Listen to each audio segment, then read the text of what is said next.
Assalamualaikum warahmatullahi wabarakatuh. Perkenalkan, nama saya Yudi Saputra dengan IPM 2154071010. Saya dari Fakultas Pertanian, Prodi Teknik Pertanian Universitas Lampung. Di sini saya akan mempresentasikan tentang transmisi otomatis.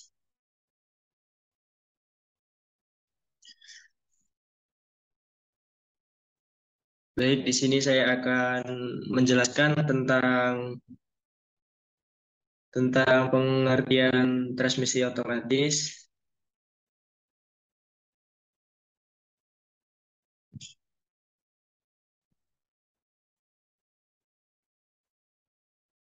Pengertian transmisi otomatis atau A per T dapat dikatakan sebagai jenis transmisi dengan gigi-gigi yang bisa melakukan perpindahan sendiri atau otomatis berdasarkan pada beban mesin yang berasal dari besarannya, tekanan gas pedal, dan kecepatan kendaraan itu sendiri. Pengoperasiannya berbeda dengan transmisi manual yang memerlukan perpindahan gigi dengan memakai tuas pindah gigi. Melalui transmisi otomatis, gigi-gigi bisa berpindah dengan sendirinya untuk menyesuaikan kondisi jalan dan jumlah muatan yang beragam. Pengertian transmisi otomatis ini memang berbeda dengan transmisi manual. Pasalnya, transmisi otomatis dilengkapi dengan torque converter atau pengubah puntiran yang difungsikan sebagai kopling otomatis. Pada transmisi otomatis, minyak transmisi memiliki fungsi ganda karena tak hanya melumasi dan mendinginkan, tetapi juga memindahkan gigi dan fluida kopling secara otomatis.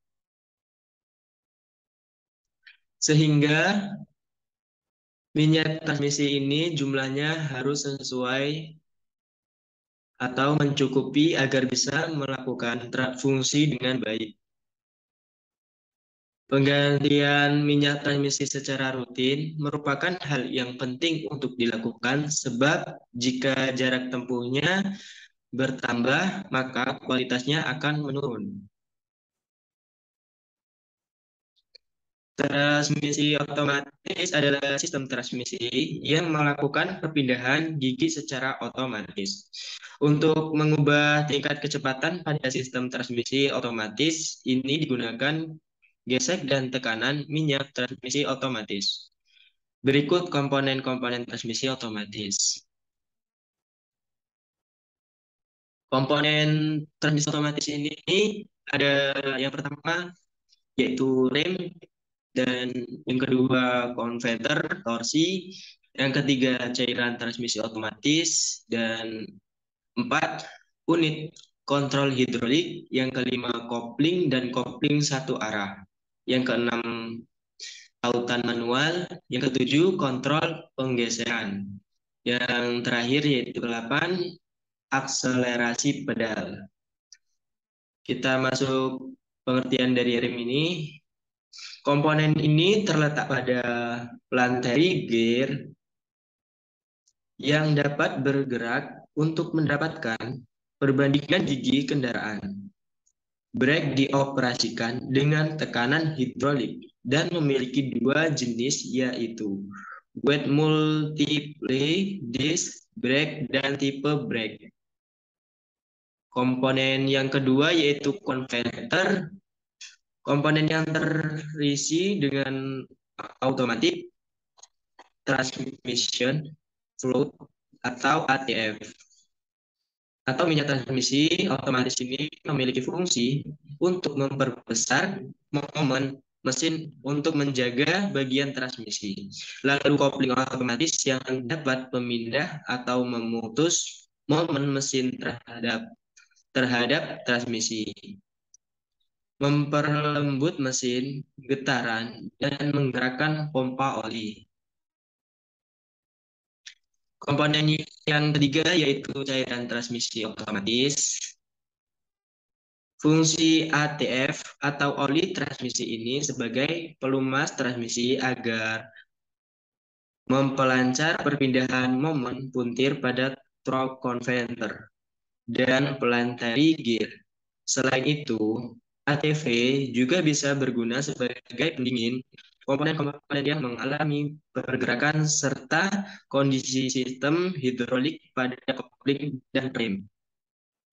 Komponen yang selanjutnya yaitu komponen keempat, unit kontrol hidrolik.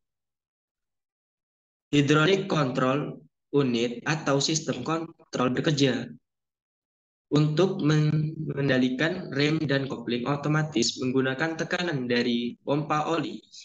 Komponen ini juga berfungsi sebagai pelumas minyak sistem transmisi, pengatur tekanan hidrolik, pendingin torque converter, dan membantu mengalirkan minyak dari transmisi ke torque converter.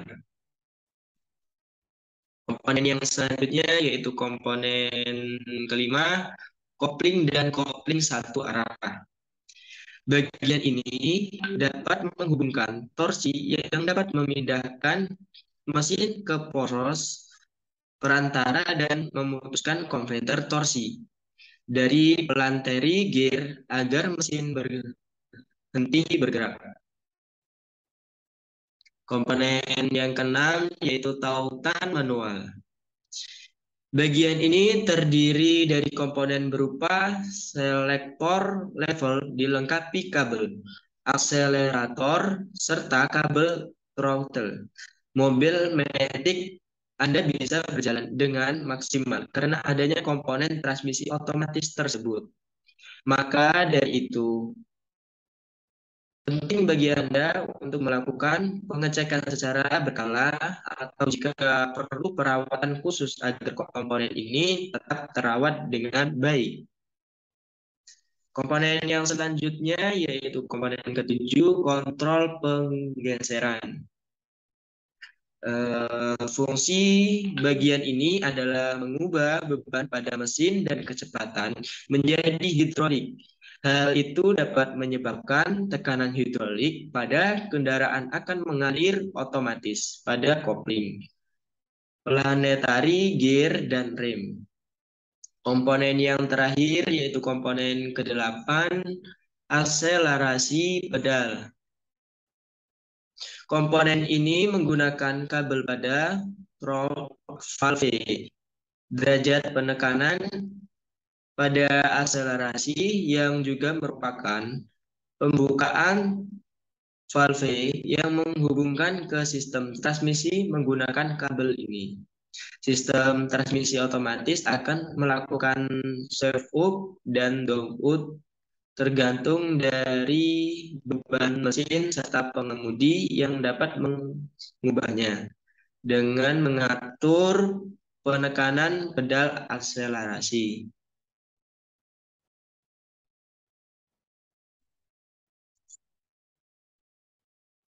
Setelah kita mengetahui komponen dari transmisi otomatis ini, kita akan belajar cara kerja transmisi otomatis. Cara kerja transmisi otomatis ini dimulai dari torque converter yang berfungsi sebagai kopling mekanikal sehingga lewat komponen ini torsi ditransfer dengan mekanisme pompa dan turbin. Baling-baling pertama di dalam torque converter bekerja sebagai pompa yang dikompel langsung memakai mesin. Yang kedua mengkompel langsung turbin dengan planetary gear. Dan yang terakhir berfungsi sebagai stator untuk mengembangkan sistem dua baling-baling menjadi tiga baling-baling.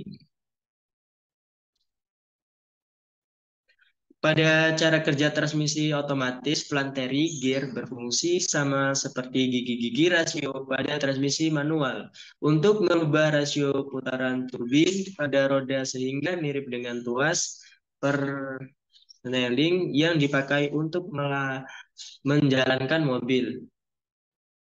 Perbedaannya terletak pada desain fisik karena pada planetary gear tidak ditemukan adanya dua barisan roda gigi yang saling dihubungkan dengan rasio berbeda-beda.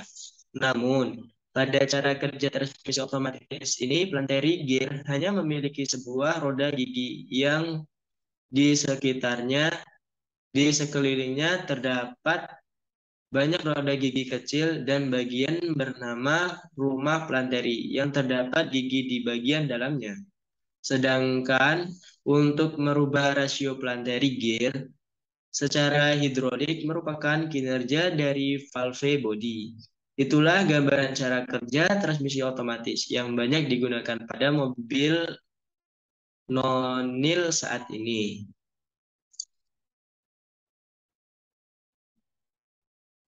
Yang selanjutnya yaitu fungsi transmisi otomatis. Pada dasarnya, fungsi dari transmisi otomatis ini adalah memindahkan gigi transmisi saat mobil sedang berjalan dengan cara otomatis, yaitu dengan cara menyesuaikan terhadap beban mesin serta kecepatan kendaraan. Fungsi dari transmisi otomatis juga bisa dibedakan dari jenisnya. Transmisi otomatis dengan jenis full hidrolik berfungsi untuk mengatur waktu perpindahan gigi dan lock-up sepenuhnya secara hidrolis. Sedangkan fungsi transmisi otomatis berjenis powertrain control module atau CPM, fungsinya adalah mengatur waktu perpindahan gigi dan lock-up secara elektronik. Selain memakai data yang berupa save dan log powertrain pada PCM sebagai pengontrol, jenis transmisi otomatis yang satu ini juga memiliki fungsi sebagai diagnosa dan file save. Meskipun fungsi transmisi otomatis dari kedua jenis transmisi tersebut mempunyai fungsi yang sama untuk menjalankan sistem secara otomatis. Namun, keduanya dibedakan dalam kinerjanya karena yang satu mengandalkan tenaga hidrolik, sementara yang satunya mengandalkan elektronik.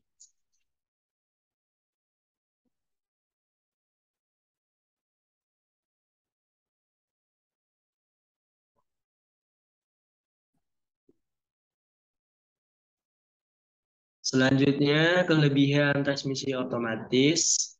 Kelebihan transmisi otomatis diantaranya adalah tidak membuat pengemudi menjadi cepat lelah saat dikendarai karena pemudi tidak perlu menginjak pedal kopling dan menggeser tuas transmisi untuk mengatur kecepatan atau torsi kendaraan. Cukup dengan menginjak pedal gas atau rem.